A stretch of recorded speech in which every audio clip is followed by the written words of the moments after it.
Shalom, kita berjumpa kembali dalam acara program Masih Ada Tuhan. Bapak dikasih Tuhan, banyak orang saat ini mengalami jalan buntu. Orang banyak mencari jalan keluar di dalam kebuntuannya.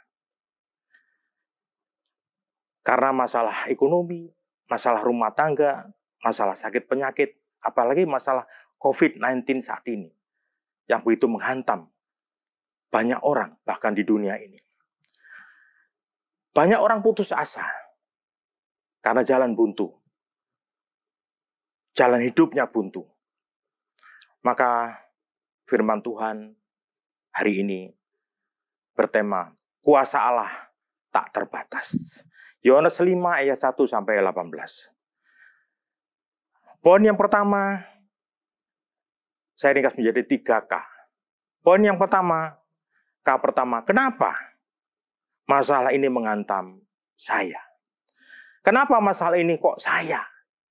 Kok kena saya? Maka Bapak Ibu kasih Tuhan, di kolam Bethesda ada 5 serambi, berparing sejumlah besar orang sakit. Orang-orang yang sakit, timpang, lumpuh, dan lain sebagainya menantikan air kolam itu bergoncang. Supaya apa? Setiap orang yang terdahulu masuk dan kena air goncangannya itu, maka mendapatkan kesembuhan. Tapi di dalam hal orang lumpuh ini, dia lumpuh sudah menderita 38 tahun lamanya sakit. Dia mempunyai jalan buntu di dalam hidupnya. Dan dia tidak ada jalan keluar. Semua meninggalkan dia.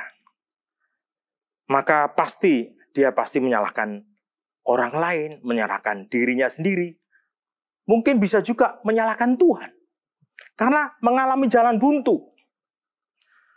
Maka K yang kedua, keadaan yang tidak mendukung.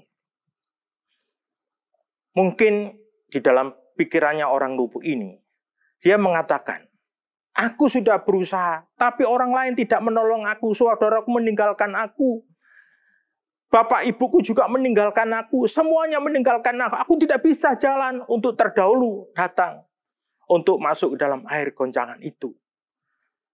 Mungkin saat ini saudaraku mengalami keadaan seperti orang lumpuh ini.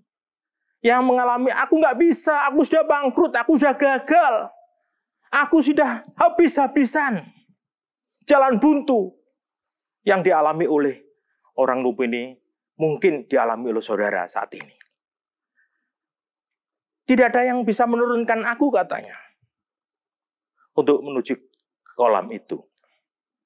Maka K yang ketiga, kuasa Allah tidak terbatas. Ayat 6, 8, sampai 9. Tuhan Yesus melihat. Tuhan Yesus tidak tidur, Bapak Ibu dikasih Tuhan. Tuhan Yesus melihat orang ini. Dan bahasanya paling gampang, Tuhan Yesus boten sari. Dan Tuhan tahu, Bapak Ibu dikasih Tuhan. Telah lama orang ini dalam keadaan itu. Jadi Tuhan tahu. Tuhan Maha Kuasa, Bapak Ibu dikasih Tuhan. Jadi kesimpulannya, kita sering mengalami suatu kekecewaan. Mengapa orang yang lain lebih ditolong Tuhan daripada saya? Kenapa Tuhan aku tidak ditolong? Karena aku tak mampu, aku bodoh. Tapi Bapak dikasih Tuhan, kabar baik itu saudara dan saya. Tuhan melihat dan Tuhan tahu segala keadaanmu. Dia siap menolong saudara dan saya saat ini. Karena kuasa Allah tak terbatas di dalam hidup kita.